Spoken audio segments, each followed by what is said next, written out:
Hello and welcome to Darker Days number... I guess we're going to make this 26, even though we're really just flying by the seat of our pants.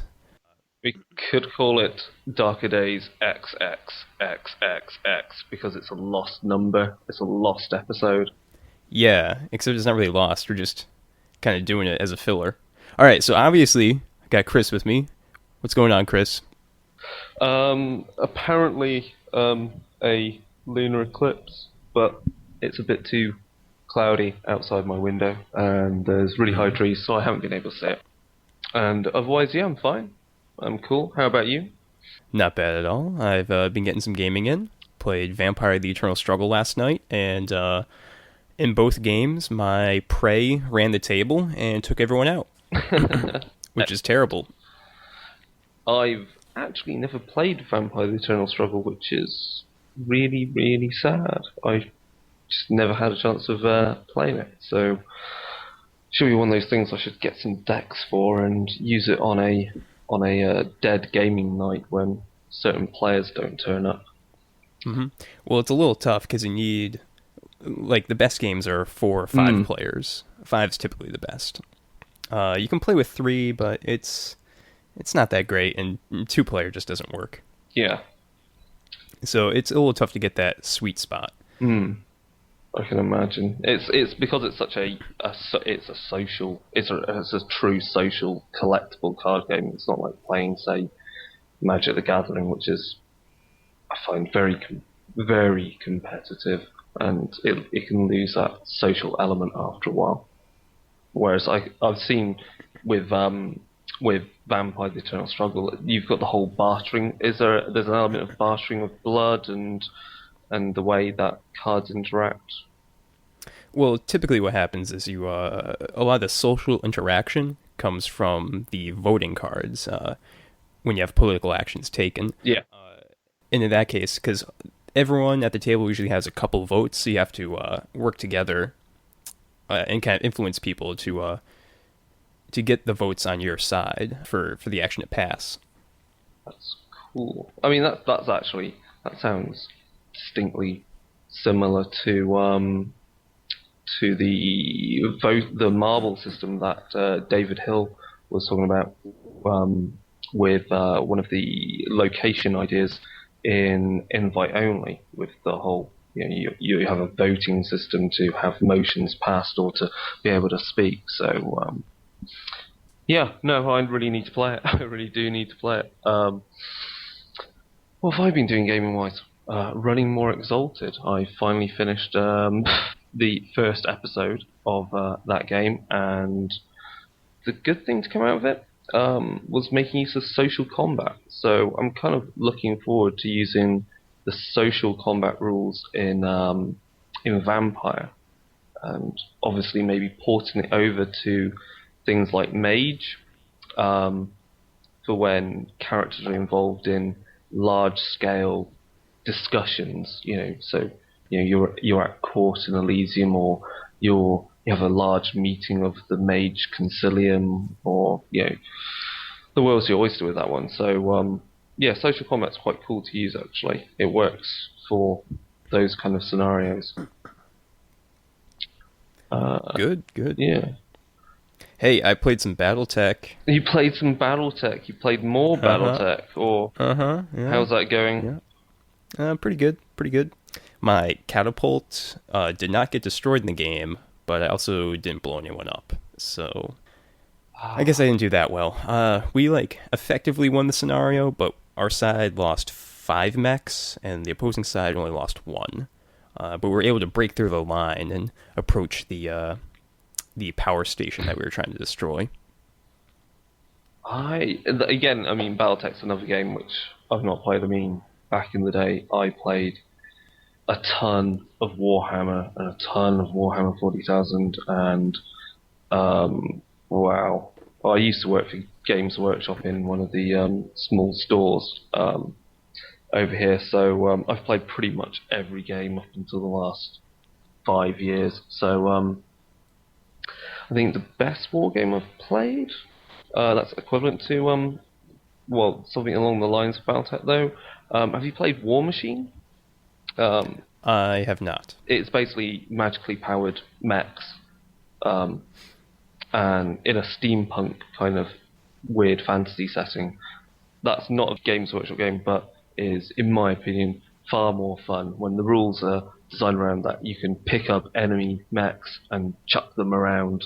Um, so it's a more light-hearted game, and you can play it in the space of an hour rather than three. So Yeah, yeah. I'm a little bit familiar with the game, and it seems like it's pretty interesting. They seem to have balanced it by making everything like really over the top and extreme, as yeah. opposed to the more traditional asymmetric balancing you find in like BattleTech and Ogre, and you don't find it in Warhammer 40,000. Oh yeah, yeah. I mean, I when you start running, when you have other things to do in your life and you don't have disposable income, being able to enjoy a game in the space of an hour, set up and that's it played, when it's just you and one other person playing, you know, I much prefer that and don't have to spend so much money on it, which is why I like roleplay games as well. Um, and also, the nice thing about War Machine is you can actually play it as a multiplayer. Essentially, they have if you open the rule books, they have like scenarios like King of the Hill, or you can or capture the flag. So you have like that can be played like 2, 3, or 4. Have 4 teams, so battle groups of these mechs and their wizard that kind of controls them. Um, and it seems like, as you say, they've gone for gonzo insane wargaming where the powers are ridiculous, the amount of damage that's getting chucked around is completely crazy. The descriptions of the attacks are also equally insane, and the scenarios for the games are grabbed directly from first person shooters. So as I say, it's like just fast fun and absolutely furious, rather than I shall wheel my unit of troops this single inch just so next turn I'll be able to make that charge. It's just like, oh, piss off. Um, yeah, but then I'm a little cynical about wargaming in general. Mm-hmm. All right, cool. But let's get back to role playing Let's get back games. to role playing games. Yeah, Actually, let's move on to our mailbag segment because we've actually been getting some mail. we still If get you want to mail. send in, yeah, if you want to send in something, send it over to Mark. What's the email address? darkadaysradio@gmail.com. Send it there, as Mark said. Mm-hmm. Okay, so first thing we got is got some praise and suggestions from Adrian Stagg over at the Mirage Arcana, and well, first off, he wanted to remind Mark that the region or city is pronounced Bondi instead of Bondi. Okay. Yep. Yep. And he also wanted to offer some suggestions about how to use the hum in your own game. And in his own words, he says, I was also thinking about the portrayal of music as the pure language, or language of creation. What if the hum is a resonance of creation that occurs in places where creation needs to take a hand in writing things, or is simply not finished creating? In this vein, it could be an aspect of the wild, subtly altering reality in small but necessary ways, and those who hear the hum are simply attuned to the wild and have a chance of noticing it passing. What if the PCs were somehow attuned and began to realize small discrepancies around them, very small things at first, and seemingly inconsequential in nature? But there could be a pattern which evolves. For mages, perhaps the hum is the residual effect of paradox, rewriting reality. So I think that's pretty cool, and it gives us a couple more ideas regarding the hum. Oh yeah, most definitely. I mean, saying about the mages, the after effect of paradox rewriting reality. I mean, I've just started looking at some more books for mage as I prep myself for writing that chapter of my setting. But I was looking at was it Reign of Exarchs, which is the kind of like it's 5 ready to run stories which can be put together as a kind of a mini chronicle for Mage, The Awakening. And in the first in the first in the first story, there is a artifact known as the Ring, and it's the ring of the dethroned queen, who's this exarch who got cast out of the supernal realms. And so the ring is not a ring as in a ring you wear.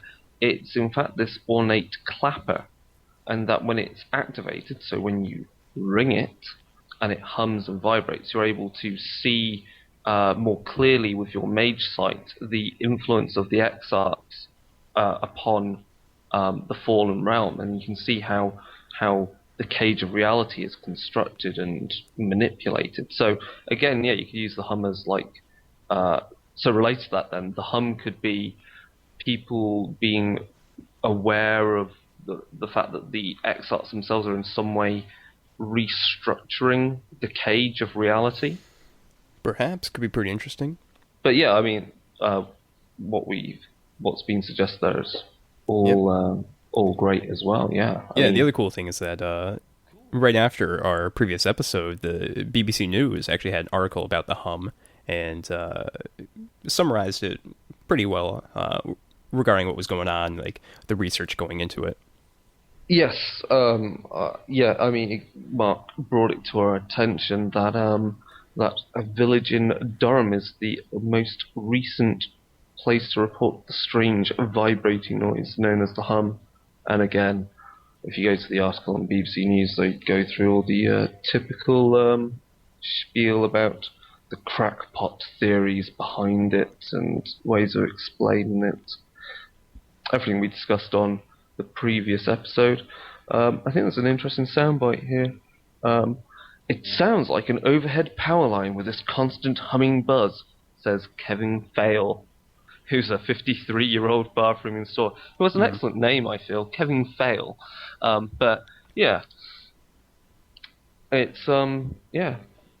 So we've now had an episode of Darker Days where you start beginning to talk about the underworld and demons and so forth, and in the background when that's been spoken about, you have that weird Right. droning sound going on, and now we talk about the hum, and we have BBC News talking about it a few weeks later. Obviously, Darker Days is on the pulse of something sinister. And in other news, we actually got a message from the folks that are running the V20 Europe group, and what they're trying to do is they've already got over 50 orders, and when they group all these orders together, White Wolf is going to drop the shipping costs, send them to one location, and then they'll distribute them from there. So if you live in Europe, and I know we have quite a few listeners over there, definitely check out their website, www.v20-europe.com, and we'll put that link in the show notes. They're doing a good thing, and you should definitely check it out if you want to save some cash. It's almost a full discount on the shipping, isn't it? Yeah, shipping's gonna be free. You might have to work out with them directly how it's then going to be shipped to you once it's in Europe already. I believe they're being all shipped to the UK, so there may be additional costs after that. Ah, that's really cool though for people. That makes it a lot better. Are they?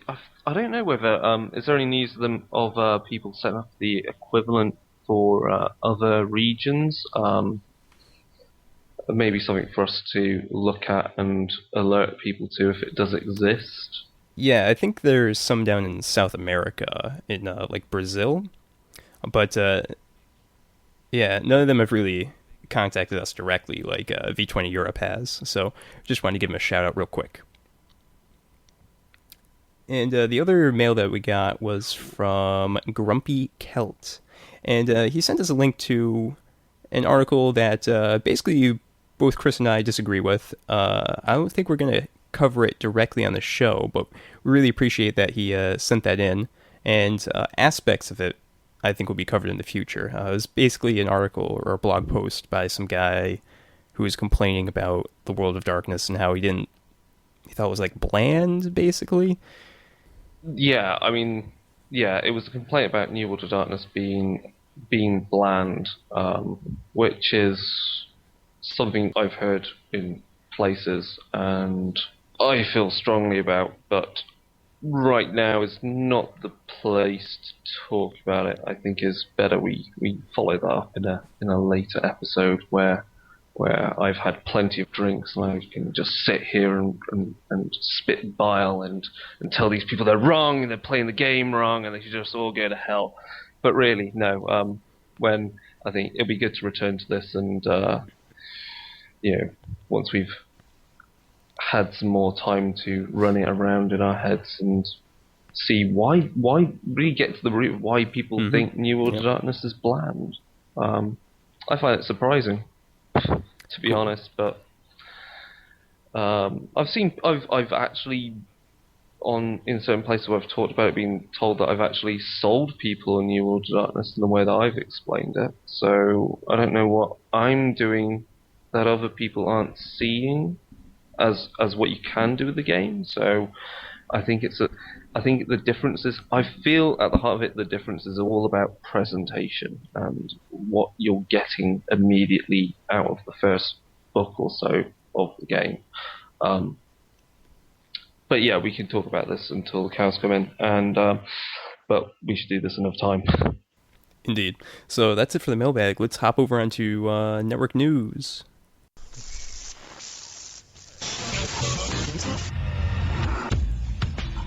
Just a couple weeks back, Mirage Arcana announced that they're going to be closing their doors. They've talked about what they want to on their podcast, and that was it. Episode number 26, I believe, about building better villains is going to be the last episode. Oh, yep. Building better villains, though, is a good one to go out on, really. Oh, it definitely is. And that means that Darker Days is the last bastion of the Wild Games Productions radio network, the last podcast. Oh, what does that mean for us? I don't think it really means anything. No. I mean, is there anything are we expecting an upcoming episode again with Harlequin at some point soon on anything to do with the MMO? Because I mean, I'm hoping that'll ramp up, and it'd be nice to see if we can have something that spins off eventually. That is the Darker Days MMO podcast or something of that. That'd be nice in the future if we can do that. Yeah, we'll see what we can do. We're definitely going to have Harlequin back on. He's already offered some suggestions, and I also said that maybe it'd be cool to get some people that have LARPed on the show with him, so we can talk about the different like emergent behavior that we might find, or that has already been developed in the live action community, which can be brought in to the MMO. That would be really cool, because I mean, I've been always in two minds about LARPing and trying to figure out how I want to add some live action elements into my own games, kind of like running a poker night where you're in character as your vampires, and then having a few players that don't regularly take part in my vampire game being given NPCs to play in the poker game as. So it'd be nice to have some. We do need more stuff on about LARPing, I think. Most definitely. Yep. Cool. Yep, should be good. All right, let's hop on over to White Wolf News. And White Wolf has put out Into the Void for Vampire the Requiem. It's a very cool idea for a supplement. What it basically covers is what happens after the prince has been deposed, when there's that huge power void that needs to be filled. It's written by Chuck Wendig, and I have not personally checked it out yet, but I think the concept is very good. It was previously covered in Vampire the Masquerade with New York by Night, which kind of had the same concept of like a large power void in the city. Mm-hmm. But I think this is a very good, like, broad and general supplement for people to use. Yeah, I noticed it's a supplement that's presented in the SAS format, so it'll be, I imagine, because I've not looked at it yet, I imagine it's a number of scenarios, scenes that would more than likely occur in light of a prince being deposed. It's something that's, yeah, not surprisingly not being covered much in other vampire books. I mean, the one book I'm surprised hasn't been kind of almost updated for Requiem. Do you remember the Gilded Cage for Masquerade? I Which is do. which is brilliant. I still have my copy and use it for I use it for Requiem because it's just your handbook to I'm 100 years old and I don't have easy access to bank accounts. What do I do? And how would you do it and run it in a believable manner? So, but yeah, it's good to see some. I mean, some small SAS supplements that cover elements like that in a game, which will and inevitably turn up. It's quite cheap though, that as a SAS supplement, then, isn't it? The Into the Void. I believe it was $7, which is Yeah, it's kind about of what you three. expect with SAS adventures. Yeah.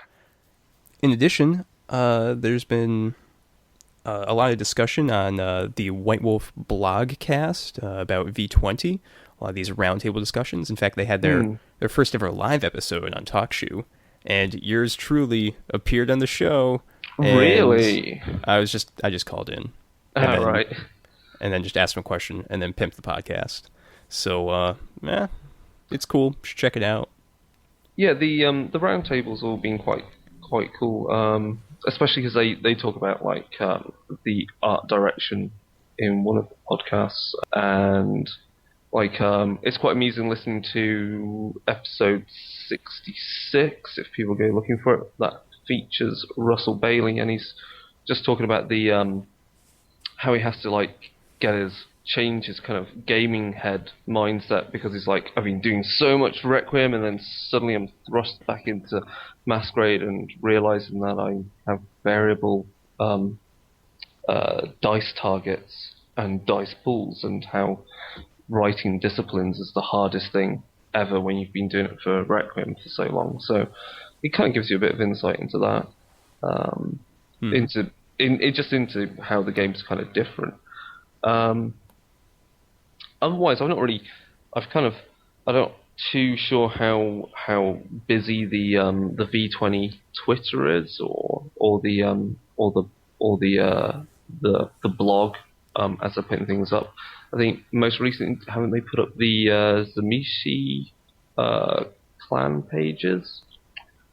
Can't quite remember. Yeah, I think they've finished all of the clans so far, and they've actually moved on to some of the bloodlines. The big thing that they were doing is putting up the from their photo shoot for Tim Bradstreet's artwork. They're putting those up, and you could vote on them. So, like, which Bruja or Bruja do you want, or Ah, right.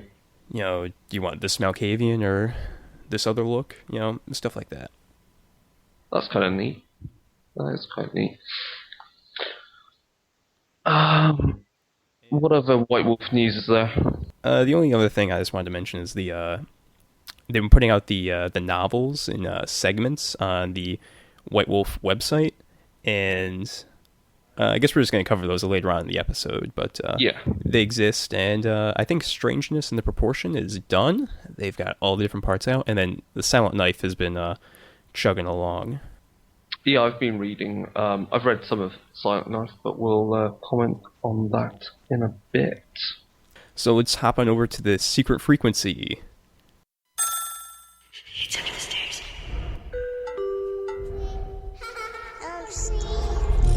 I want money. And this is where we definitely reveal that we are just completely flying by the seat of our pants this episode. Absolutely nothing planned. So, Chris, what are we talking about? I think the most random thing to start off with, crazy kind of cryptid news, is bizarre, unexplained creature photographed in Mexico. And from the picture of its head, because I believe that's the only bit that survived after the townsfolk went mental and killed it. It kind of looks like the head of a chihuahua, but it only has one eye. It's a cyclops. It looks a bit weirder than that.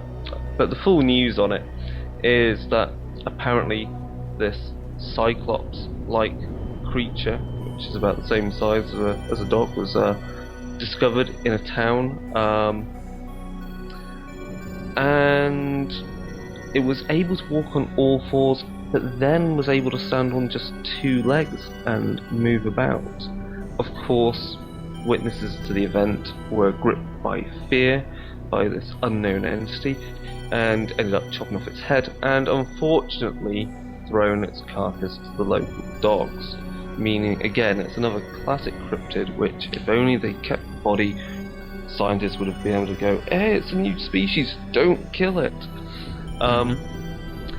So, yeah, that's been a strange creature to turn up. I think that's one thing that's always been kind of quite interesting to include in World of Darkness games, is always the stranger creatures.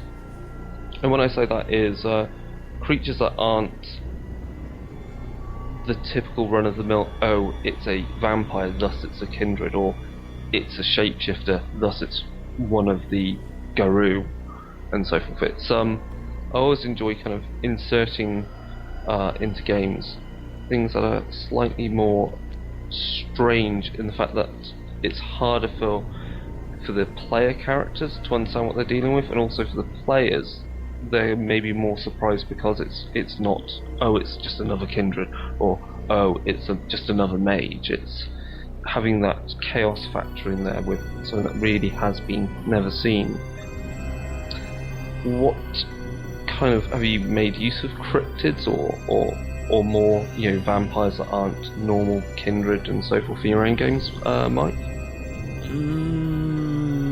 No, I don't think so.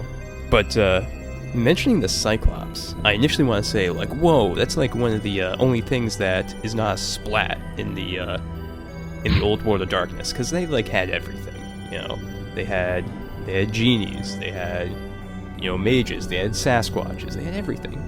But then again, they probably did work those in somewhere into one of the like obscure supplements, like maybe a Bygone Beastry, or maybe somewhere in like Changeling as something in the Dreaming. Yeah. But what could this creature be? It's actually a good thing that you bring up talking about cryptids, because that's one of the things that's really prevalent and strong in the new World of Darkness. Having something that you cannot define and making a lot of the encounters of the players unique. Because that's one of the issues you run into, as I was kind of hinting at before, with the old World of Darkness. Familiarity, yeah. Exactly, so, I ran into some guy with funky powers. Well, clearly he's a hedge wizard, because that's the only thing there is for funky powers. Or he's a mage, or something like that, where he's enchanted. Yeah. But there's always... things are very defined, which is unfortunate when you look at, say, Hunt of the Reckoning, which did try to make the creatures more unknown with the enemy books that they released later on, where it offered rules for like a vampire whose tongue would shoot out, and that's like how they fed, which is pretty weird and funky, and definitely not what the players expected. Yeah. You only have to look at in the New World of Darkness. I mean, you pick up the core book. You don't even have to pick up any other book. You just start with that core book, and if you, within the first few pages, you have this wonderful kind of like small dissertation on the different types of cryptids, which cover everything from things that are variants on hominids. So you've got like various dwarf kind of people and so forth, which you can being theorized that you can find around in the world even now. I mean, I'm sure there's somewhere in Papua New Guinea there's still the possibility. People are saying that there is some small kind of like dwarf hobbit-like race that still exists in the forest there. And then it looks at more kind of random cryptids, which are like. So this is all kind of in character kind of discussion in this section of the book. And so this character has this dissertation. He talks about more animalistic, bestial cryptids, which covers everything from the chupacabra, good old goat sucker, to something like the Mongolian deathworm, and then eventually gets on to talking about the stranger ones, which really covers things such as like E.T. and various not E.T. himself. God, that would be a really crap game of World of Darkness. But extraterrestrials and stranger kind of creatures like that, which are obviously not of this world. But yeah, New World of Darkness does give you a lot more scope for including them in the games. I mean, one of the greatest things I've done is just presenting as a one-shot for a basic Mortals game, a group of paranormal investigators, a case of what looks like vampirism, and it turns out just to be a type of spirit, which is a bat spirit. And it's just nice to go, yeah, okay, it's all about vampirism, but it's not kindred. So all your assumptions as a player have now just gone out the window, and introducing that element of surprise and wonder and mystery back into the game for the players, not just the characters but for the players, is priceless, really. Well, I think that covers it for our half-assed secret frequency. So let's jump on over to the old World of Darkness. All right. Classic World of Darkness.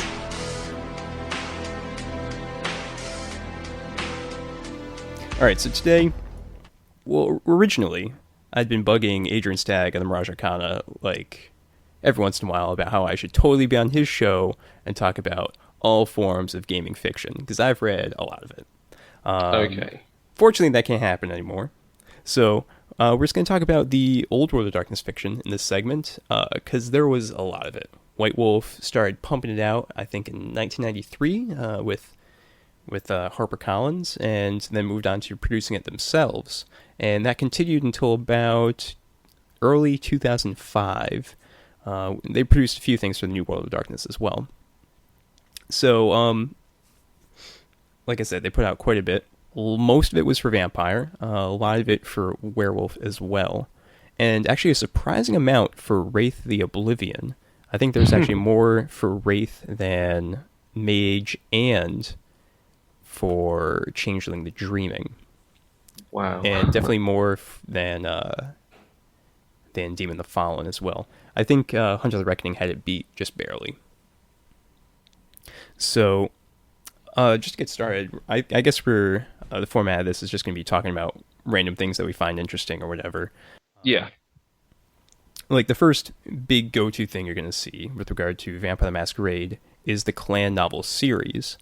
And this comes in two forms. There's actually 13 mass-market paperback books and then one anthology as well. Or you can find it in 4 anthologies, which actually kind of put them all together. So you read like one chapter from one book that takes place at this date and time, and then you've got another one right after that. Yeah.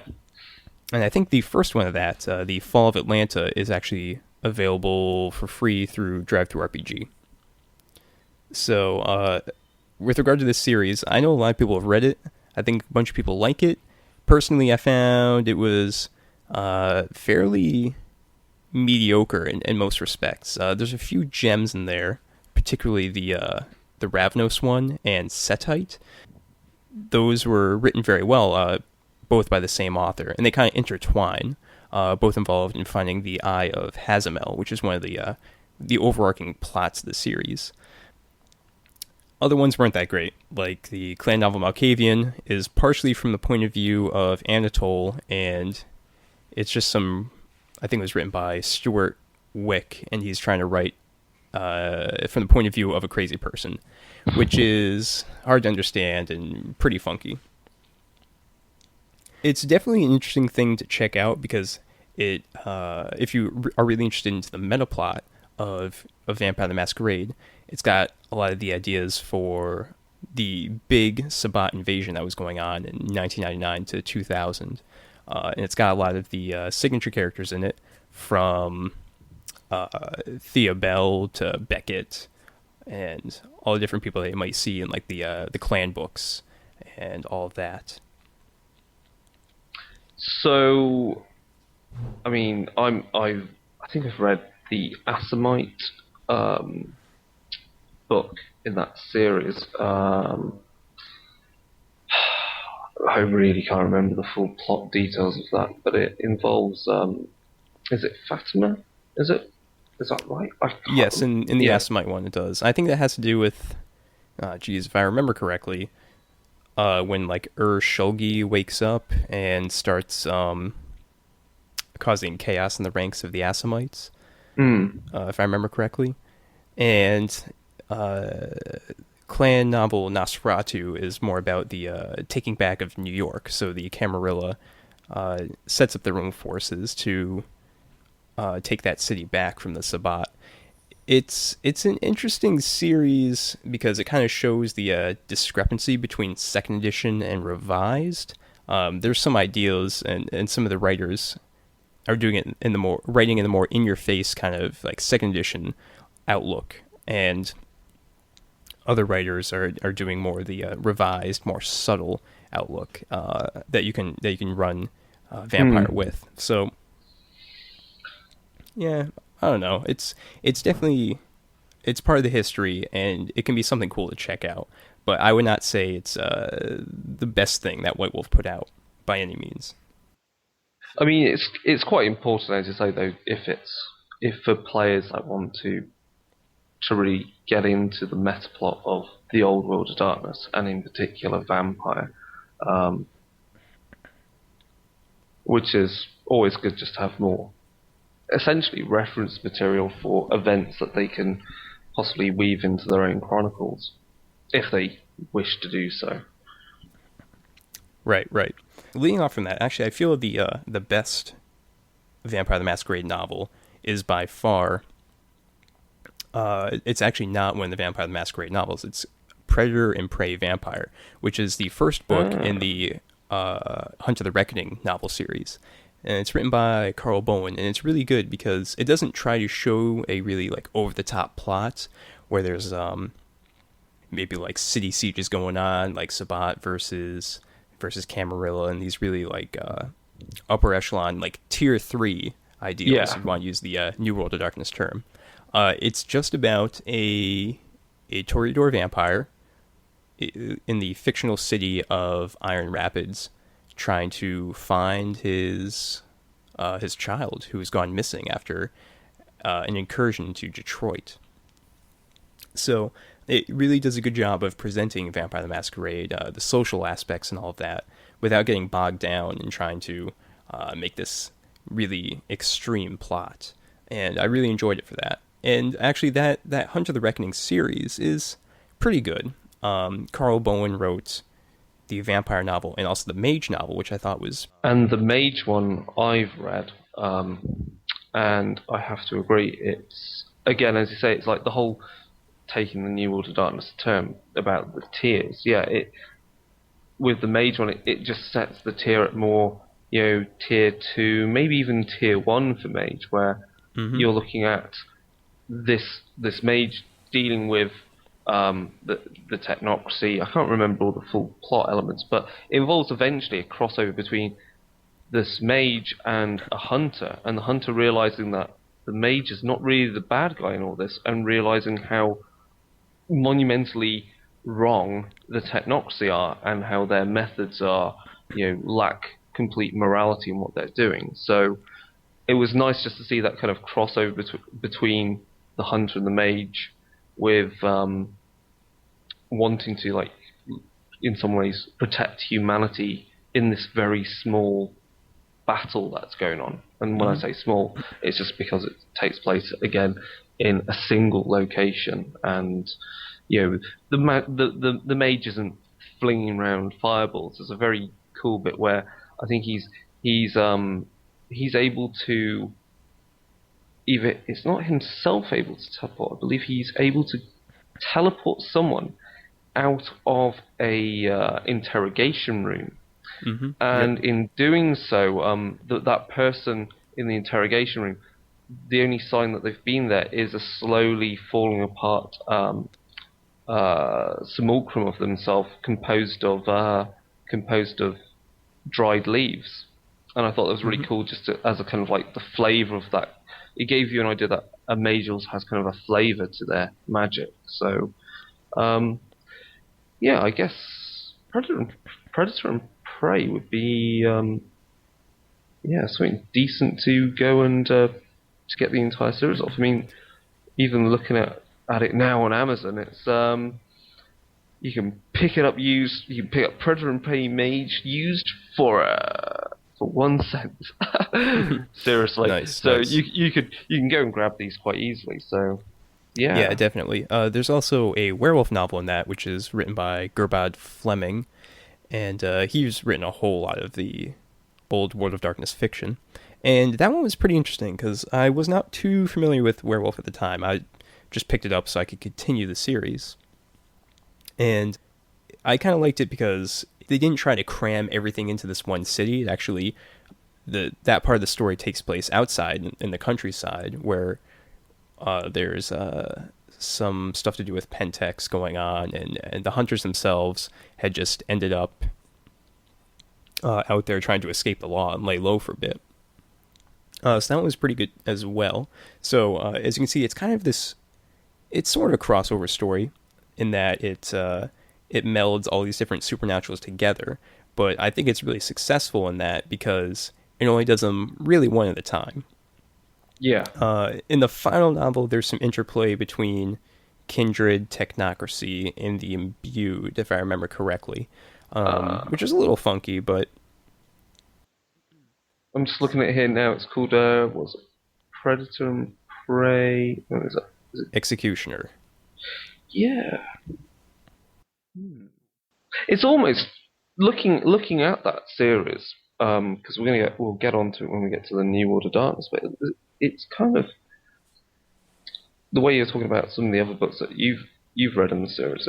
It feels familiar in the sense that it's almost the equivalent to what they did with Three Shades of Night, which they did for New World of Darkness. So yeah, we'll get back to that when we talk about New World of Darkness. So, what other Old World of Darkness books have you read other than Predator and Prey and and of course the Vampire Clan series?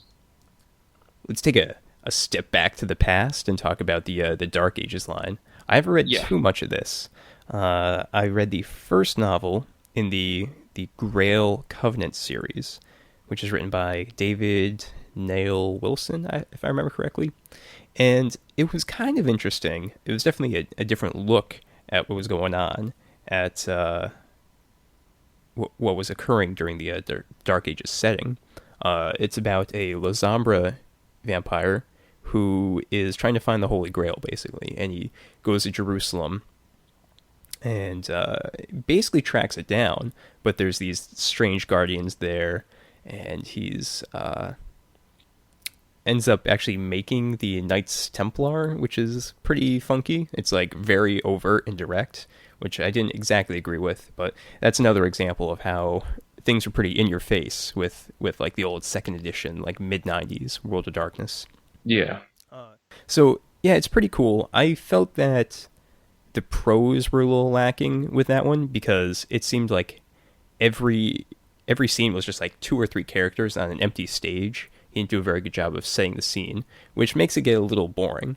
But if you want to stick around for the plot and setting, yeah, it's pretty cool.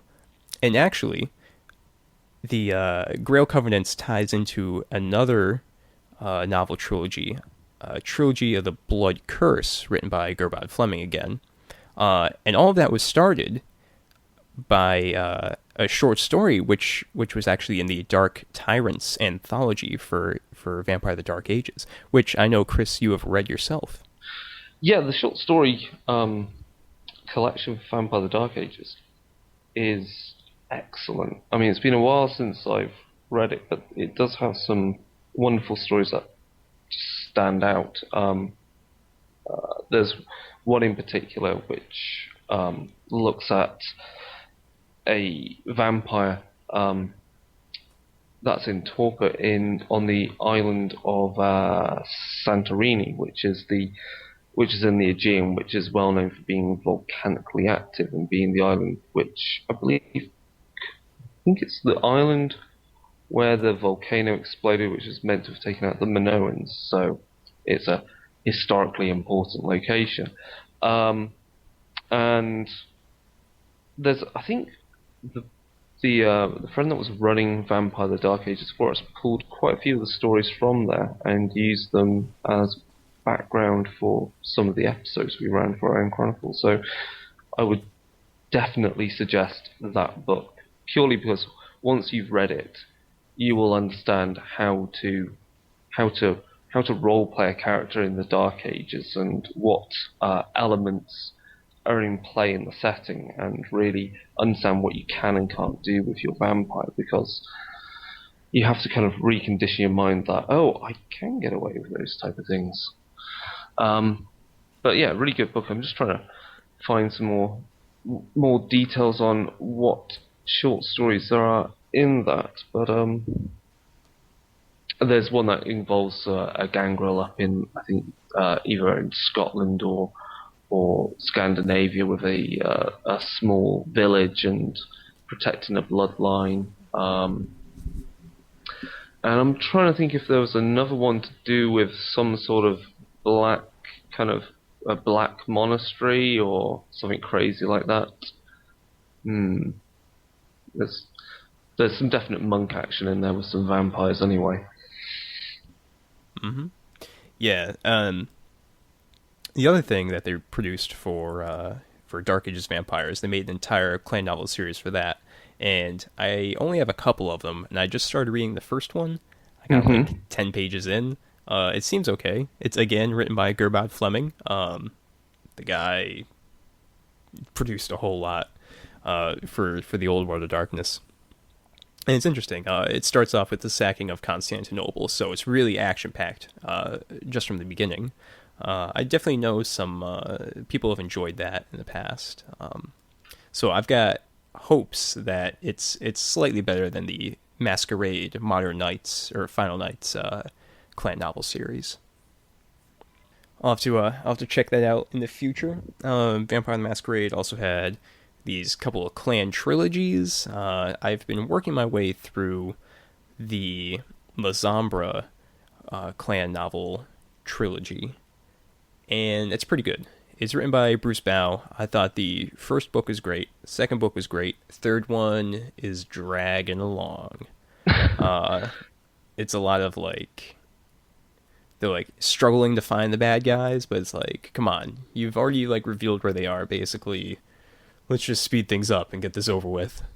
But that's interesting. It's about Lucita, the signature character, ninja assassin, death by titties, and I think of the other book in the clan series for Masquerade, I think I read the La Sombra one. So yeah. And what does she get up to? Well, it's following the events in the clan novel series, so I probably don't really want to spoil everything that's going on, because there's a really big plot point that happens, but she's rather confused about her place in kindred society, basically, and spend some time with the Camarilla, spend some time with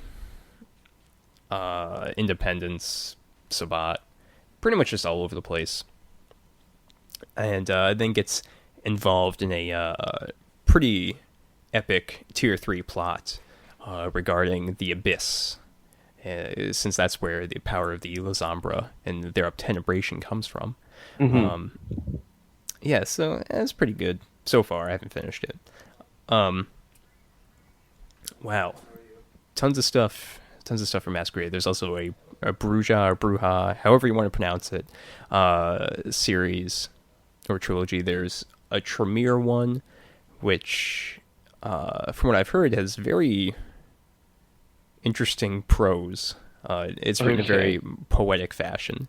So that might be something to check out. I don't know too much about it. And then I think it's pretty much everything for Masquerade except for the Victorian Age Vampire Trilogy, which I can never recommend enough. It's awesome. Okay. Main character in book 1 is a regular human, regular mortal. Yeah. Book 2, it's a ghoul. And book 3, it's a vampire.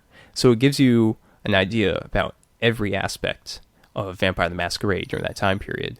It's got cool Victorian plots, gentlemen clubs. It's got Beckett. It's got Mithras because it takes place in London. Right, okay, yeah. It's got Anatole as they go to France. A little bit of everything. And, yeah, just tons of stuff going on, which is really cool.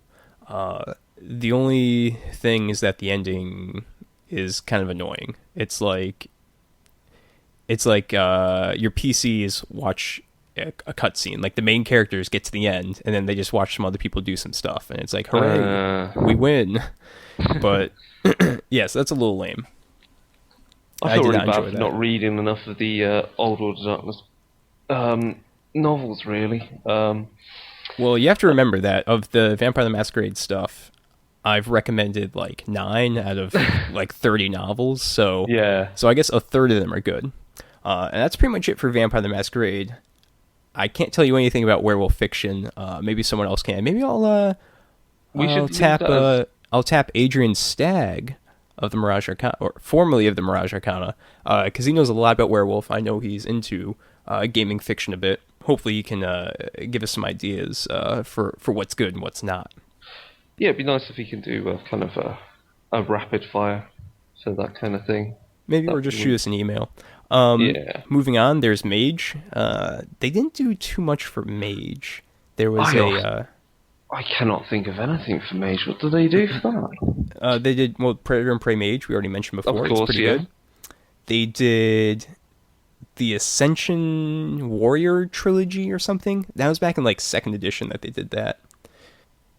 It was like War and Horizon or something. I've heard it's terrible, to be perfectly honest. Because they probably got some guy who doesn't know too much about the World of Darkness and then gave him this really ridiculous and complicated cosmology that is Mage the Ascension and said run with it, and then it probably didn't turn out that well. And then there might have been a couple HarperCollins books. They did some stuff. So I can't really tell you anything about that as either, unfortunately. But let's just jump on over to Wraith the Oblivion. Now, I have never seen a bad review of a Wraith the Oblivion novel. I've seen average, but never bad. And that's never really bad. surprising. Yeah. I mean, it's a great setting that really, I think it did inspire like any kind of author. And that definitely shows in the fiction. I have only personally read Beyond the Shroud, which I thought was pretty good. That one is about a writer who dies and then gets involved in this plot involving a powerful relic, which is controlled by someone that's threatening his wife, who is still alive, and he's also chasing after his daughter, who died years ago and has been trapped in the Shadowlands. So there's a lot of like pretty basic stuff. I'd say it's a tier 1 story, but yeah, it's pretty good, and it really does give you a good feel of how the Shadowlands and the Wraith the Oblivion setting works. Yeah. In addition to that, they put out a couple other novels. There is the Dark Kingdoms trilogy, written by Richard Lee Byers, who's done some stuff for like Dragonlance and Forgotten Realms as well, in the the gaming fiction genre, if you will. That's a trilogy which I don't know anything about, but I do own. They produced an omnibus which has all 3 novels. I think that's the only way to get the second 2 novels for that. And I've definitely heard people like that.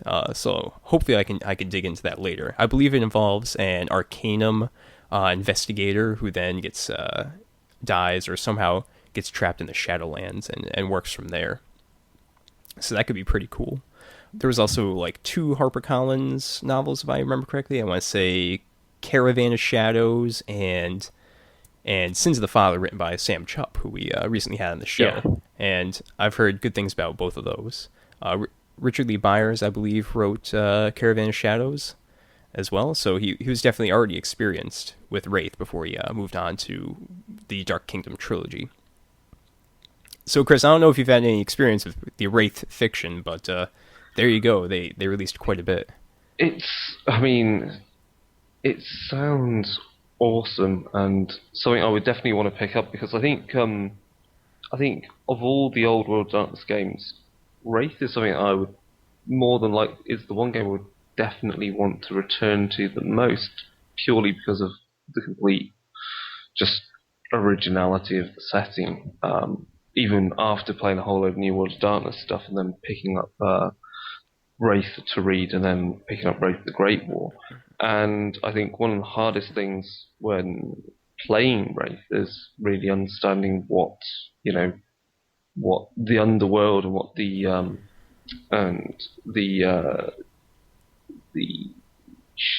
what's the term? Not Shadow Realm, but what those areas are like for Wraiths, and if they're all getting really high reviews, because I think part of the thing that kind of puts me off certain World of Darkness fiction, and this I think is I don't think it's limited to World of Darkness fiction. I think it's something that's linked to a lot of supernatural horror fiction. Is I just sometimes it leaves me just not very impressed. So to have something with such good reviews is just awesome, and I need to follow up. Because I think the thing that often puts me off certain novels, and I think maybe Vampire suffers from this, is it often just reads like very bad. It can read like bad fan fiction, where you have a bit of too much self-insertion of characters.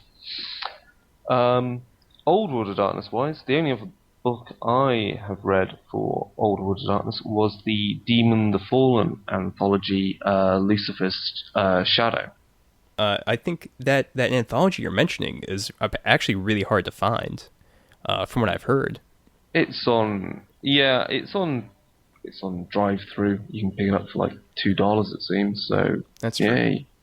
It has some really good short stories in it. The opening fiction is cool because it actually features Lucifer and his view on everything that's going on with the release of the Fallen from Hell. And there's another really great short story which deals with what would be the perfect host for a demon, which is someone whose soul is completely empty. But it's more complicated than that when the host has a split personality and it impacts on the possessing demon. So I definitely recommend it. It's weird because I read that anthology for Demon the Fallen. I've never played Demon the Fallen, let alone read the entire rulebook all the way through. And it kind of makes me want to play Demon the Fallen at some point, or at least go back through it and heavily rip everything off for New World of Darkness. But I would definitely suggest reading through that one, because it gives you a good overview of the setting, and the perspective offered by Lucifer in the opening fiction is really a great opening to the entire setting. And I think, as I remember, it's pretty well written as well. I mean, if I read all of that, considering what I hadn't even played Demon, then I couldn't have been bored by it at all. Who's it say about the author? Philippe Boule, who was the managing editor of White Wolf Fiction at the time, and other books he's written with things Tribe novel Red Talons. And the Victorian Age Vampire trilogy, bro. Well, there we go then. So, Yep. yeah, no wonder there is good stuff floating around with that guy. Yeah, cool. Yeah, that I think that's most of it. There is a Mummy trilogy, so there's 3 Mummy novels, but only 2 source books. Go figure. Yeah, Well, 4 total if you include the previous editions. yeah. Yeah, they had some like short story anthologies, the Quintessential World of Darkness, and some other ones. Was there ever a book for the Kindred of the East? No, No. pretty sure there wasn't. In addition, there was a crossover. They had this author that they were publishing, Nancy Collins, and Yeah. she released A Dozen Black Roses, which took her vampire hunter splatterpunk character Sanja Blue and put her Yeah. into the world of darkness. I've got a copy of that, but I haven't read it yet, so I can't tell you if it's good or bad. I'm thinking it would be there'd probably be some weirdness with trying to shoehorn that character in, Yeah. and maybe like it wouldn't be too accurate to the canon. But you never know. I still have to check it out. They also had the classic Eternal Hearts novel, which is the Vampire the Masquerade erotica. And Yeah. that I've never read, but that almost sounds like a wonderful, wonderful present for my wife. What? As in, well, I say wonderful present because she is quite picky and cynical about vampire literature and gets very annoyed with bad vampire. So literature. it'll be a good joke present. Yeah. Good. Okay. Yeah, it's I've never heard anything good about it. So Yeah, I Take think that as I well. would buy it for the lols. cool. Cool. I guess that takes us up to New World of Darkness. Yeah, let's shoot over to that segment. World of Darkness 2.0. So, what fiction do they bring up for New World of Darkness? We had some Vampire the Requiem novels. Mm-hmm. There was a trilogy, wasn't there? Was Yep, there a you got trilogy? it. It was 3 books. There was a single. I'm sure there was a single Werewolf the Forsaken book. No. No, that was never. That was It was that never was released. listed, never released. I think Jess Hartley actually wrote it or wrote part of it, and then they started to close down their fiction department.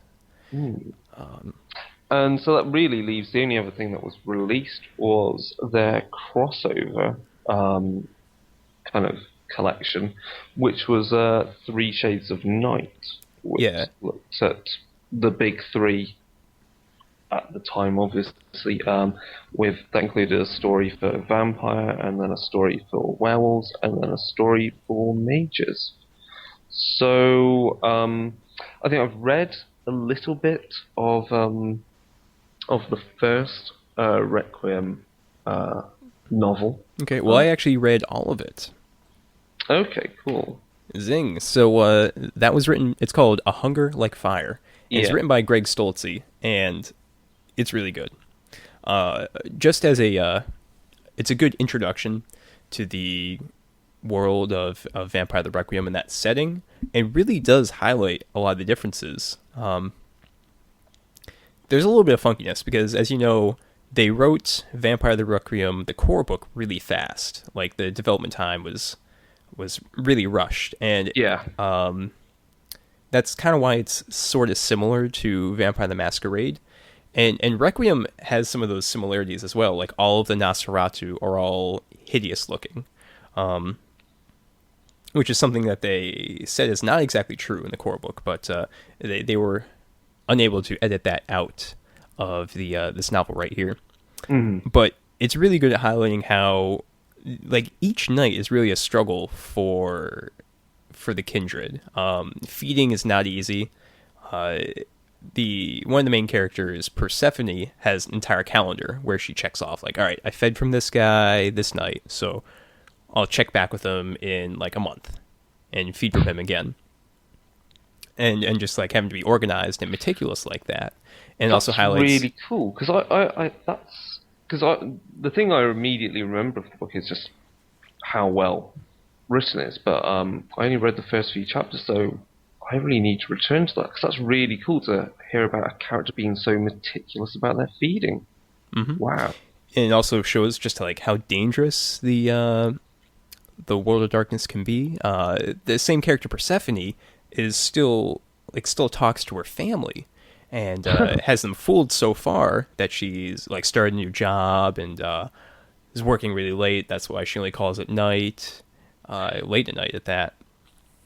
I guess that's again.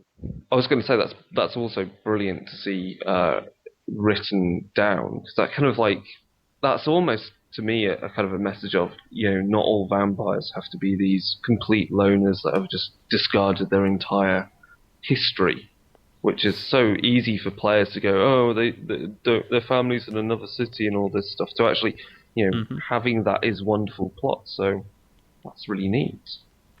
Yeah, and it's interesting because the some of the older vampires in this novel are trying to convince her that she needs to stop talking to them. So that's great. Most of the chronicle actually centers around, or sorry, story, not chronicle, centers around this one character.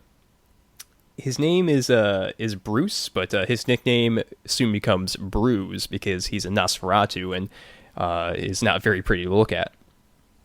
And there's some really great stuff that happens with him and how he doesn't know that he becomes a vampire and like stumbles back home in the very beginning.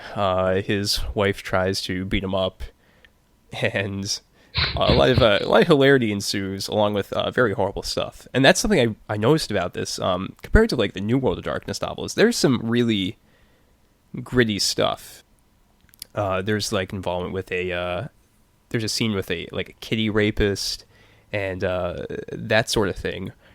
As opposed to like an old World of Darkness book where the horror is supposed to come from them fighting some abyssal monster or some super powerful Tremere and that kind of stuff. It's really interesting to see it get more down to earth in comparison. So that's A Hunger Like Fire, and I would actually really recommend it. You can definitely find it online for cheap, whether PDF or just getting a physical copy. Next up with that trilogy is, I don't remember the title. I think it was Blood In, Blood Out by Lucian Solban. Yeah. And that was kind of weird because I think it was the same characters, but it was a different author. And he kind of took the story in a different direction. I don't know too much about it because I haven't read it, but I don't think it was as well received as the two Greg Stolze novels in this trilogy because it actually finishes off with a third. The third novel is written by Greg Stolze. Mm-hmm. So that's all cool. And Chris, you've read 3 Shades of Night, so I guess we should talk about that a little bit. Yeah. 3 Shades of Night takes a look at the Chicago setting because that's like the de facto setting for the World of Darkness in general. And so each story in that is from the point of view of a character from each of the big 3 games. So the first story looks at the point of view from a vampire, the next one looks at the point of view from a werewolf, and the next one looks at the point of view for a mage. And these 3 stories all tie together to tell a larger story. And again, it gives you a really good kind of like insight into how each of these groups operate both on their own and with each other. So in the first story, I'm trying to think of the main character. the signature character for the Mechet in the Requiem rulebook. What's his name? Oh, it escapes me right now. But it's from his point of view, and he's a member of the Circle of the Crone. It has a few cool scenes to do with rituals that the Crone perform, or kind of like I believe there's a bit where they do a outdoor ritual, and the difficulty of getting there for the moment just before sundown or something like that. And the whole plot really is to do with this a blood disease, which then gets out of hand and is part of something larger. So obviously, it's nice to read about how the vampires will get involved with really anything if they see it as a threat to them, to their own masquerade.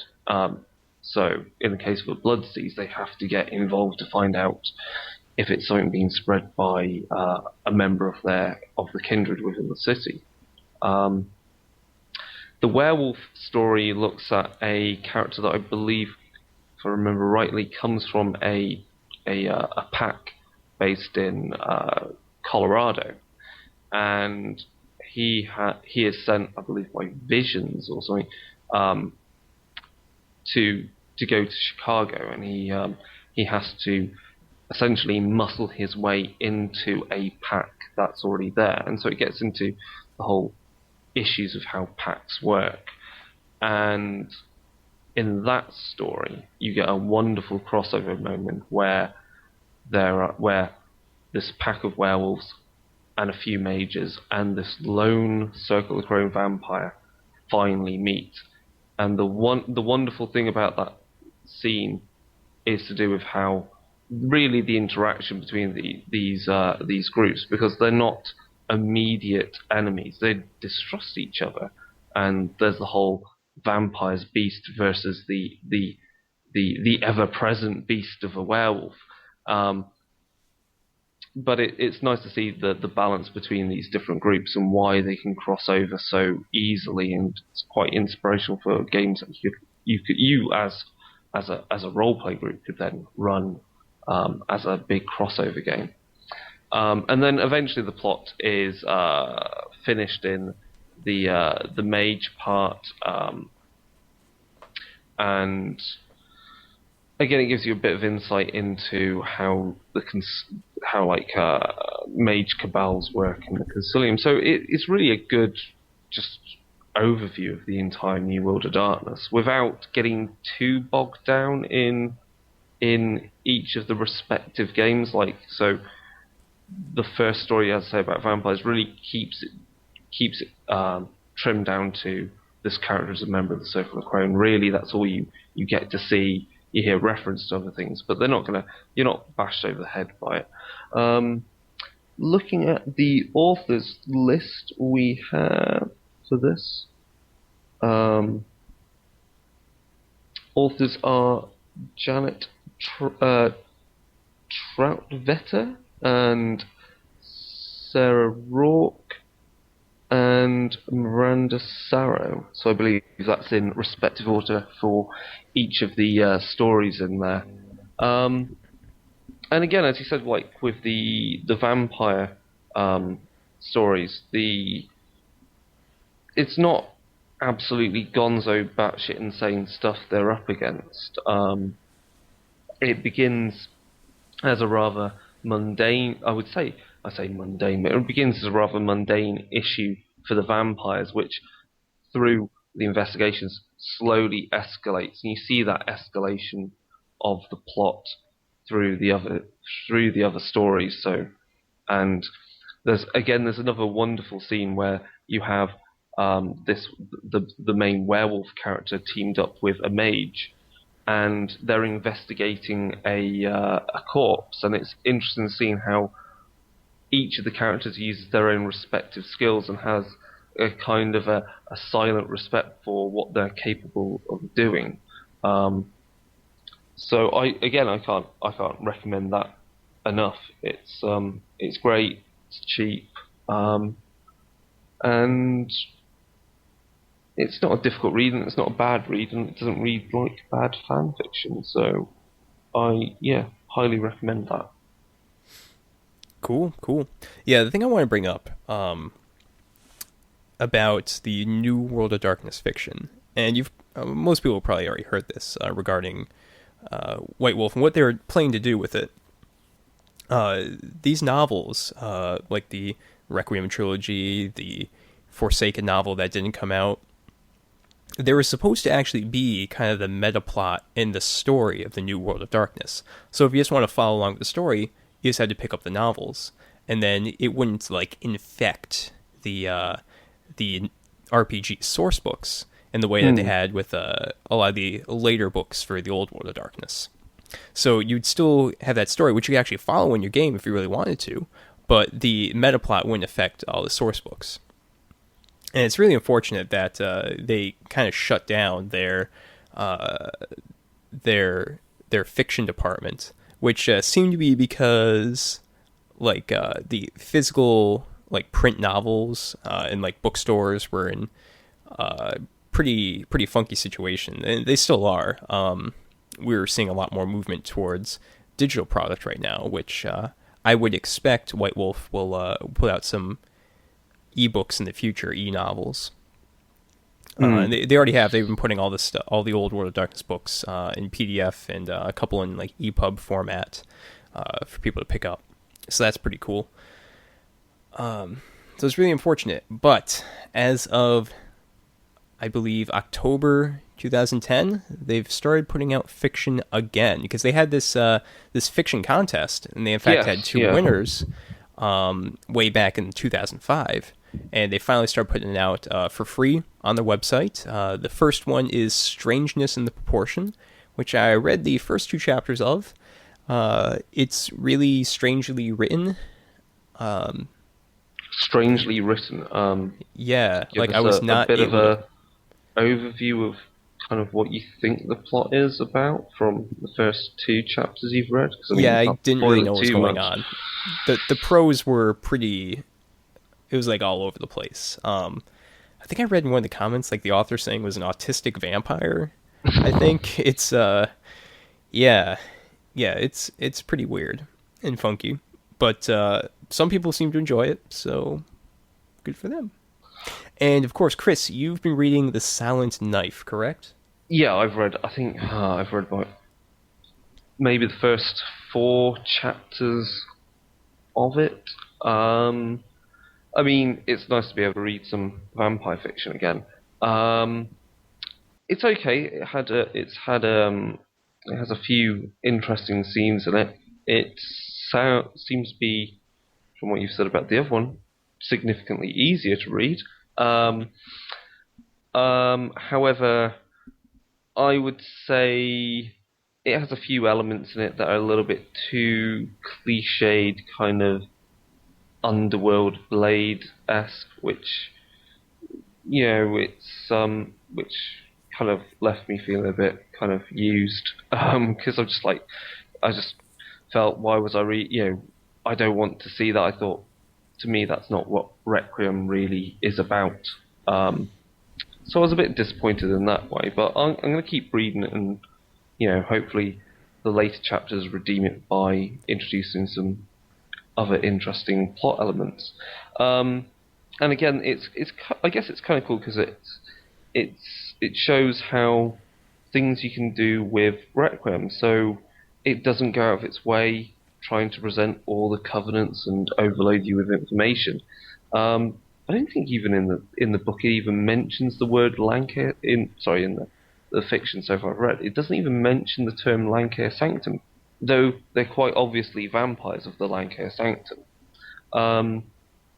So it has a good scene or two of the Lancare rituals, and it's all to do with a kind of like a siege, classic Sabat versus Camarilla style, but more to do with a difference of ideology between two different groups of Lancare Sanctum. So, yeah, I think it's worth reading if you can look past the katanas. Well, Yeah, what about that one scene you were telling me about before the show? yes, The Lankia Sanctum ritual. yeah. It's like essentially the scene's kind of like a glorified kind of I wouldn't say vernaculum, but it's because I don't really want to spoil it too much because I think it's a really good scene and that people should really read it and then use it in their own games. But it looks at it's nice because it really gets across the Lancashire Sanctum and really the theme behind a bunch of you know religious pseudo Christian vampires. Um, so yeah, that's why I'm going to persevere and read the rest of it. I can't remember how many parts are out so far, but I think it released like part 7 recently, so I think it's on like about chapter 8.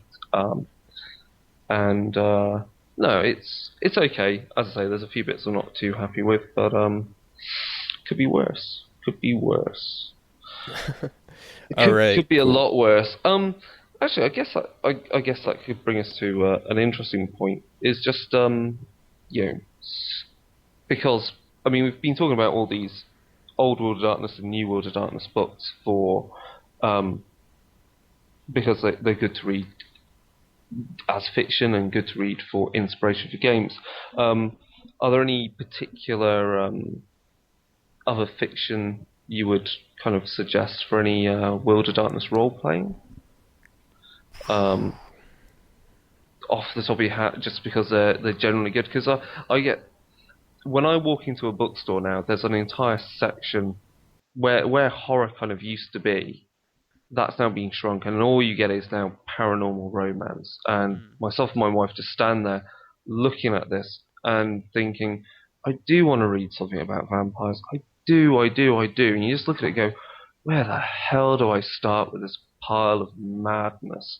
You pick up the back one of these books, you look at the back, and you go, oh really? And then you kind of, it's another vampire who has a club and his name's something like Dante or something stupid. We did find a book that was literally a rip-off of Lestat, for all intents and purposes.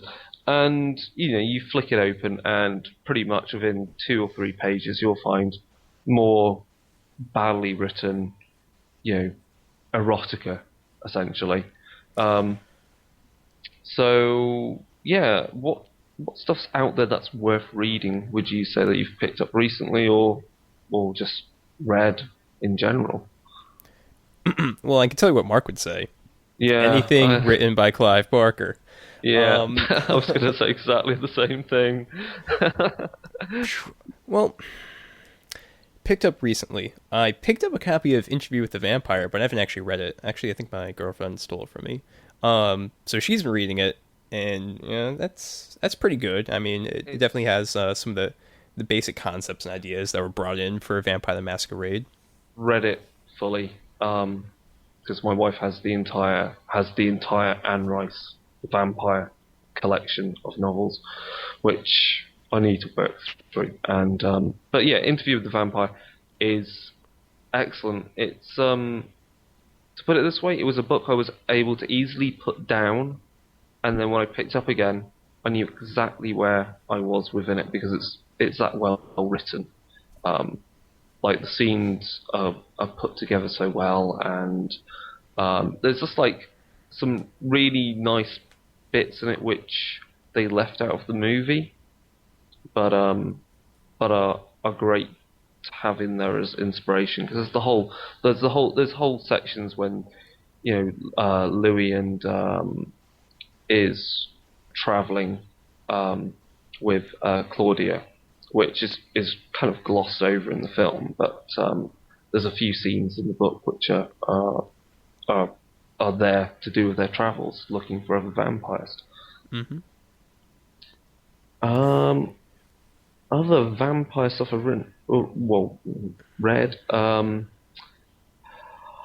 There's Ooh, a Necroscope. That's yeah, good for old World of Darkness over the top craziness, I guess. That's it's a pretty funky one. Definitely, of course, inspired the Zenitsu. You've already covered that on the show. yeah. There's a one of the main characters. I can't remember his name. You can like see and talk to the dead.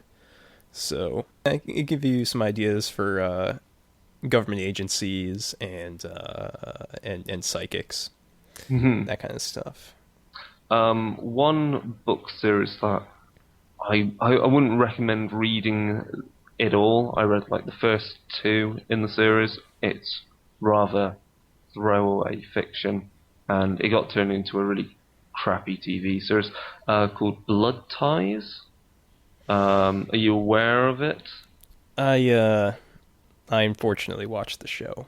Yeah, so he's the what's his name? The illegitimate son of Henry VIII. Um, anyway, the second book in that series deals with said vampire and the feisty going blind private investigator um, helping out a family of werewolves, and I have to say it's quite good to read that one just as a bit of inspiration for how werewolf packs would really work as family units, and having to deal with the idea of like how to deal with when werewolf instinct comes to the fore when their children are maturing, and how they have to deal with that, because obviously the last thing you want is any form of breeding of werewolves going on because of instinct. And yeah, I think that it's useful for that. Otherwise, it's got ridiculous kind of light-hearted erotica bits in it. But at least it's not Laurel K. Hamilton's stuff. Ugh. Ugh. Have you ever touched any of the of her work with? I can't even think of the Vampire Hunter. It's just like I just smash my brains out looking at those books, going, no, no, it doesn't exist. And then you pick up her books about changelings and fae, and go, no, in fact, this is even worse. Yeah. Well, for a Secret Santa this past year, I had to spend $20, so I got like $13 worth of candy and a Laurel K. Hamilton novel, and boxed that up. And a dude ended up with it. He said he was going to give it to his girlfriend, and I have not spoken to him again. Brilliant. I really hope he didn't give that to anyone. I really hope he like forgot it and burned it or something. Oh, seriously, the Laurel K. Hamilton's stuff about changelings. Seriously, my wife had a copy of it, of one of the books, and as a joke, pretty early on when we were only just started going out, went, have you seen this? Have you read this?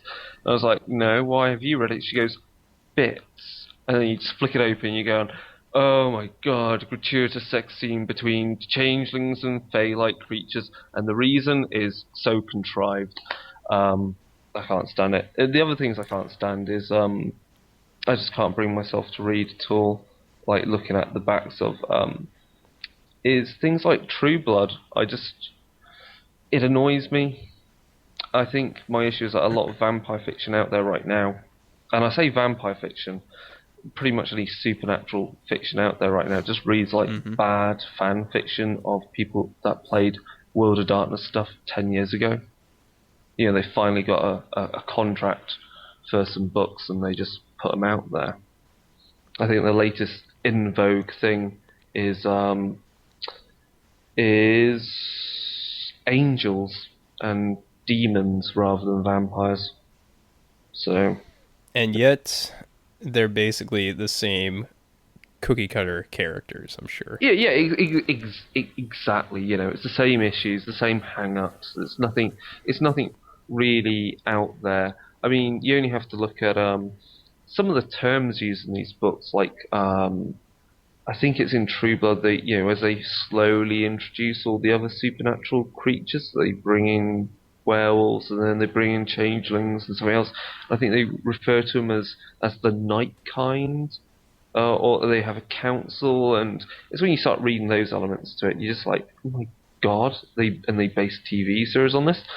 And then you realise there's something called the Vampire Diaries, and you go, well, yeah, they're fine. But anyway, back to good supernatural paranormal fiction.